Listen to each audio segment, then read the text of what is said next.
तो नमस्कार सांगमाने मु नूतन वीडियो को स्वागत करुँची। तो सांगमाने आपण माने जानिथिबे कि बीजेपी बा भारतीय जनता पार्टी सरकार गढ़िया पूर्व से डिक्लेरेशन करथिला कि ओडिशा रे सुभद्रा योजना लागू हो। फाइनली परीक्षार अंत कटिची, बीजेपी सरकार गढ़ी। आमर मुख्यमंत्री श्रीयुक्त मोहन चरण माझी ओडिशार मुख्यमंत्री हो जाइछन्ती एवं से एही सुभद्रा योजना रे भी विवरणी प्रदान करिसेंती। से कहते कि आगामी 100 दिन मध्य सुभद्रा योजना लागू हो।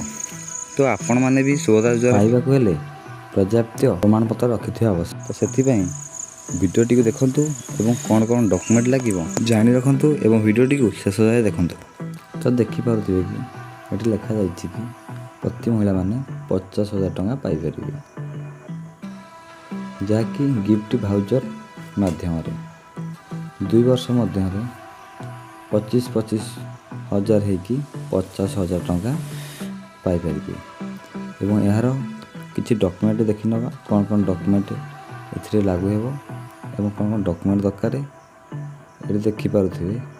आधार कार्ड आसी जाउछि, Aadhaar card, bank account details, address proof, marriage certificate, mobile number, passport size photo, income certificate, ration card, यही सब डॉक्यूमेंट दरकार होची। आपण माने ताको रेडी कर दियंतु, इनकम सर्टिफिकेट बाहर कर दियंतु एवं क्यों क्यों माने पाइबे एइते देखि पारथिबे। Odisha must to belong to Odisha state.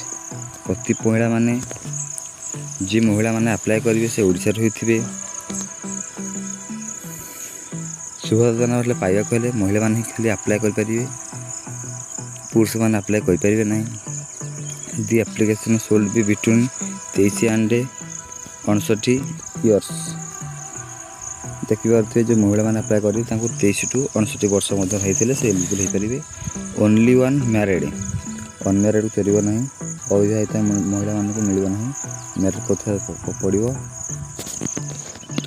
एवं फैमिली जड़े मात्र ही पाइबे, फैमिली जड़े ही पाइबे एवं कौन सरकारी चाकरी से कर सरकारी चाकरी करते आपको मिल ना एवं कौन इनकम गवर्नमेंट को इनकम टैक्स दौ न भर न जाकि आप सुभद्रा योजना एलिजिबल हो पारे।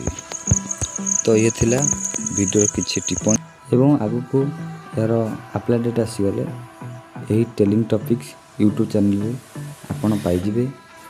केमती अप्लाई करे मध्य पाइजिबे बतैदेवी। से वीडियोटी को लाइक, कमेंट, शेयर एवं सब्सक्राइब करिकी बेल बटन को निश्चय प्रेस कर रखि थांतु, जेपे आम वीडियो आसीबो आपण प्रथमे पाइबे। एवं रहूची जय जगन्नाथ, जय महाकाल, जय हिंद।